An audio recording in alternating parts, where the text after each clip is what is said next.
finished. Marcus covered his surprise at my seemingly psychic abilities very well.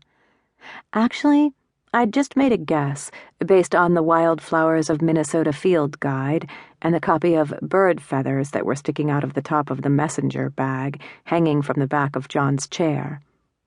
Danny nodded. My job is to look at the land to see if there's anything about the soil or the topography that precludes the developer's plans for the site. She gestured at Travis. Travis will look at what the environmental impact will be on the area.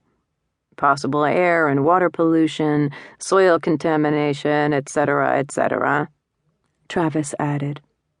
And my job is to determine whether there are any rare or endangered plants on the site, John said. Which reminds me, I heard Mayville Heights has a really extensive herbarium. Yes, we do, I said. The library had inherited the herbarium, which was a collection of dried, preserved plants, years before when a government plant research station had consolidated its work in St. Paul. Do you have any idea who I'd talk to about looking through the collection? John pulled a small hardbound book from his shirt pocket.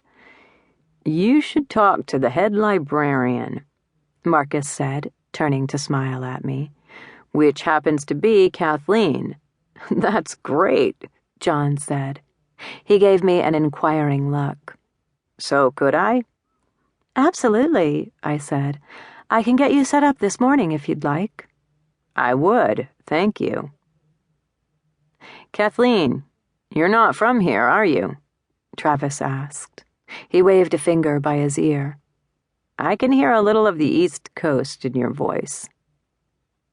I folded both hands around my cup and turned toward him.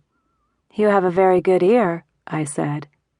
And no, I'm not originally from here. I'm from back east, all up and down the coast, actually, but most recently Boston. How did the two of you meet? Danny asked. She glanced at Marcus and gave him a smile. The library had a connection to a case I was working on, he said. Under the table, his hand brushed my leg for a moment.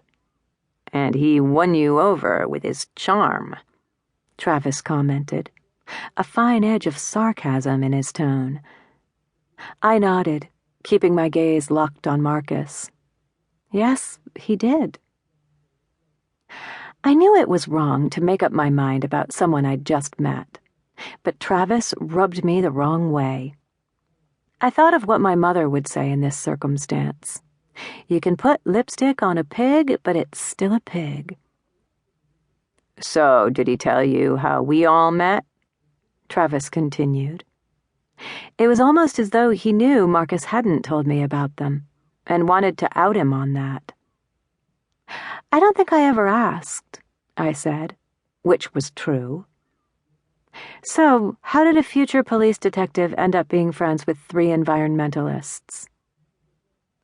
Danny was sitting next to Marcus.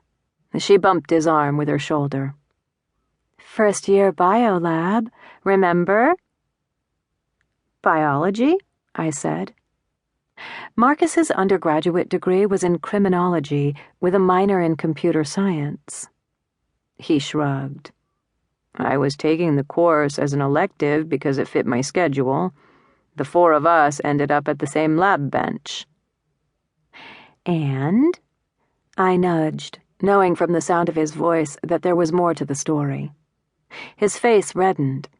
I raised an eyebrow at him a la Star Trek's Mr. Spock. We were staining slides. We had to use a Bunsen burner for one of them, and then a fire extinguisher.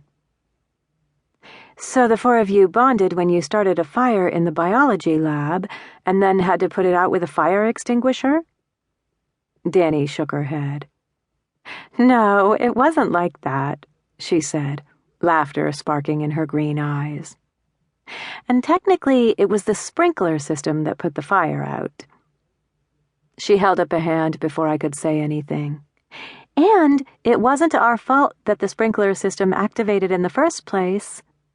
That was because of Dr. Martindale's hair. You've lost me, I said. Who's Dr. Martindale?